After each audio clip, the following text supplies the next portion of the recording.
Hi, I'm Dr. Jim. And I'm Dr. Janine. Today we're going to be talking about something really important to you. It's next part of our series about testing that you need done for cardiovascular health, reversing cardiovascular disease, etc. And that's the Lp(a). Yes, the Lp(a) is another one of those tests that you don't see done as often as it should be. Again, it's the same reason that some of the other tests are not done, because a lot of insurance don't cover it. And if they do cover it, there's not a medication to actually lower it. There is some new medications out that are starting to see some benefit on lowering it, but it is not mainstream yet, because a lot of times the insurance companies won't okay that medication. Yeah, the PCSK9 inhibitors, Repatha and that family, they have been shown to do some pretty good changes on the Lp(a), because Lp(a) is basically your genetics. For that reason, it's not thought of as, it hasn't been researched that much as far as something to change it, because it's going to take something serious to change your DNA. And it's a lipoprotein A that definitely runs in families. Not everybody will have it, but that's why you want to have it checked. I mean, is it one of your risk factors? You have to know your risk factors. And I have people every day that come in that say, oh, well, I've had a stress test, I've had an echo. I'm like, none of those measure your risk factors. They look to see, do you already have a problem?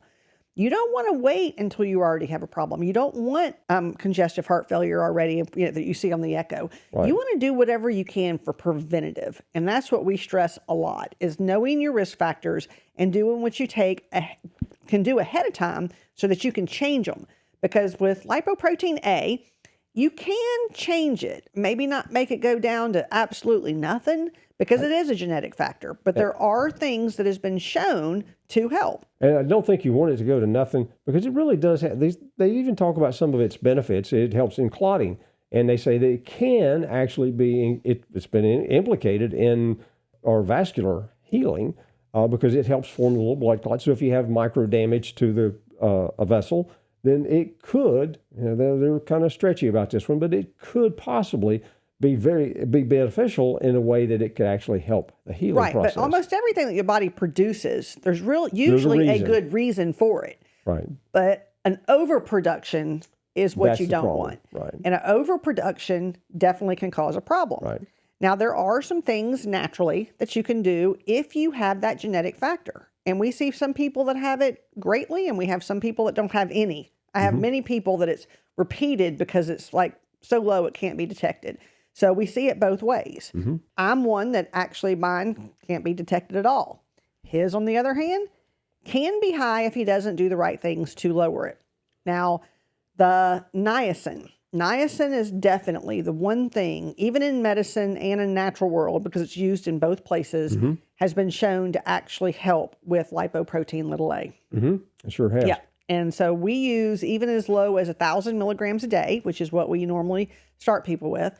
That definitely helps. Now, there is also some really good research on some amino acids that doesn't necessarily lower the number, but it actually binds to the receptor sites and doesn't let the lipoprotein a cause a problem. And that's a very interesting approach. Yes. Very safe and interesting approach, I might say. Yes. And very safe. That is L-lysine and L-proline.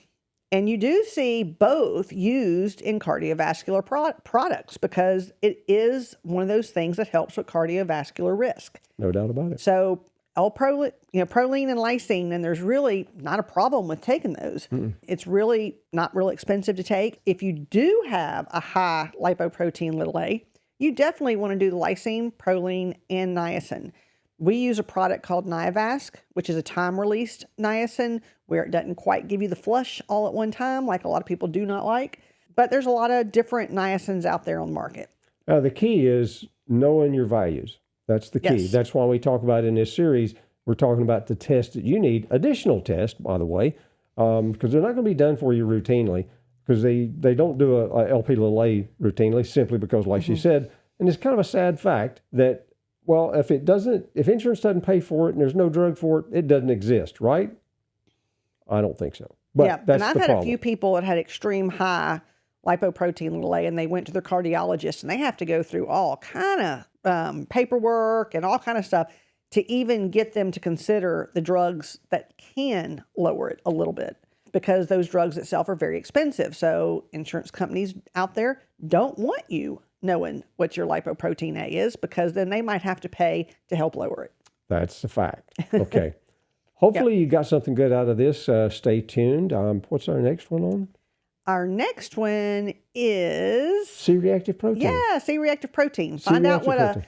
a HSC reactive protein. Oh, that's right. Yep, that's what we're talking about next. All right. Thank you for joining us.